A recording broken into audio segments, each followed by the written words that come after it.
This crash on Wednesday night, it's the first major catastrophic airline disaster and the first mid-air collision in U.S. airspace in 16 years. Everybody was killed. 60 passengers, 4 crew members, 3 military crew on the helicopter. But before I get into this, I want to talk about why this moment that we are in makes the promises that we've been hearing about government efficiency and the push for efficiency so dubious.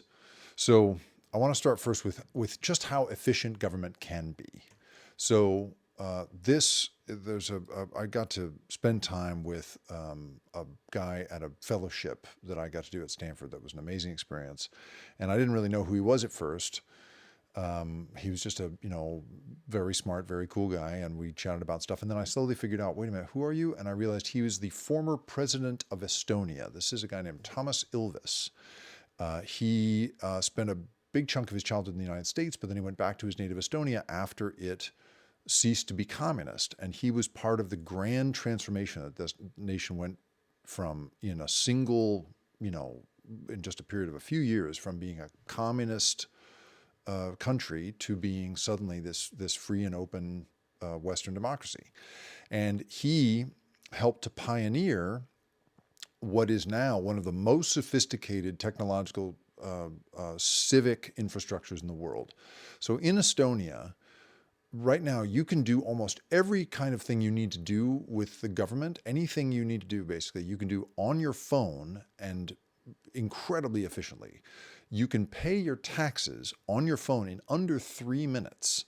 His whole thing was, he said to me at one point, he was like, I don't understand in the United States why it is that you should have to show your earnings to the government at the end of the year. They know what you've earned. You've been reporting it all that time. Why would you need to bring it out again and show it to them a second time? So efficiency is a hugely wonderful thing. And there are all sorts of civilizations that we have seen and countries in the modern world that have made tremendous advancements in making government more efficient, and that being awesome. Now, Sam Altman is at the White House a lot this week and last week and the week before, frankly, because he has a lot of things to announce. So on Thursday of this week, he announced something called ChatGPT Gov. Sorry, he had announced this earlier in the week. Sorry, that's my kid playing piano. Hang on 1 second. Okay, we're back.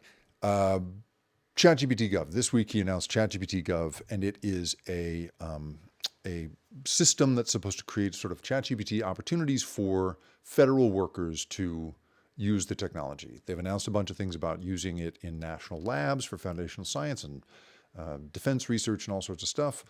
And also, they demonstrated at an event that they had on Thursday all the ways in which it could be used by federal employees. It could be used to, like draft a 5-week action plan for a federal employee and then take feedback on it and then draft a legal and compliance memo and then translate that into all kinds of languages, making things much, much more efficient.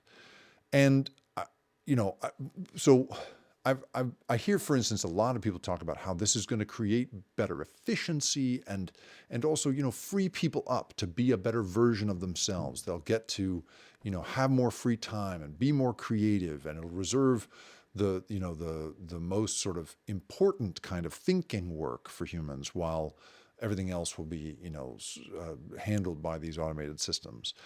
And to me, I just don't really buy that. And it's because of something called the Jevons paradox. This is something that if you're an economist, you probably already know about, but it's the thing that people have used to explain all sorts of stuff, how software development is working and why drone strikes, what effect they have on stuff.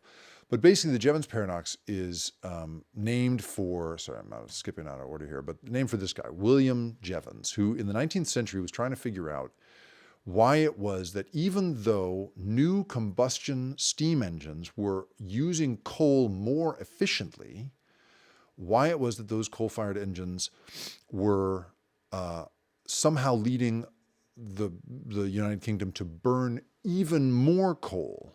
So using it more efficiently and yet burning more of it. Why would that be? And he was really worried about it. He basically, he wrote this book, and it had a really like sort of no fucking around subtitle. It was called the Coal Question, 1885, and the subtitle of it, I'm reading it here, is An Inquiry Concerning the Progress of the Nation and the Probable Exhaustion of Our Coal Mines. He was worried that basically the British Empire would fall apart because they were going to burn through all their coal.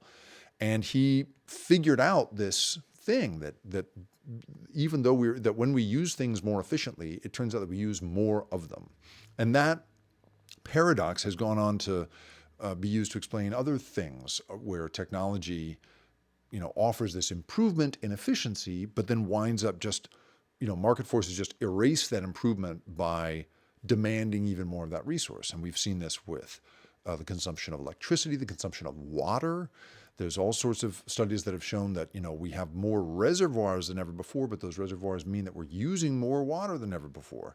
So the place that I think of this stuff as being really relevant, so at the time, right, you had more and more and more and more coal mining going on, even as we were using it more efficiently. There's a picture of the kids in Britain who were put to work in the mines, who worked in the mines at a certain point, before modern labor laws, outlawed that kind of thing. They were just tearing through coal.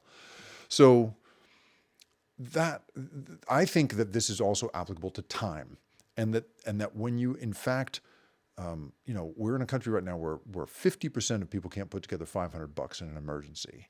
And so the value of your time, I just think, is going to fall and fall and fall as ChatGPT and other technologies like it create more and more expectation of how productive you can be with that time.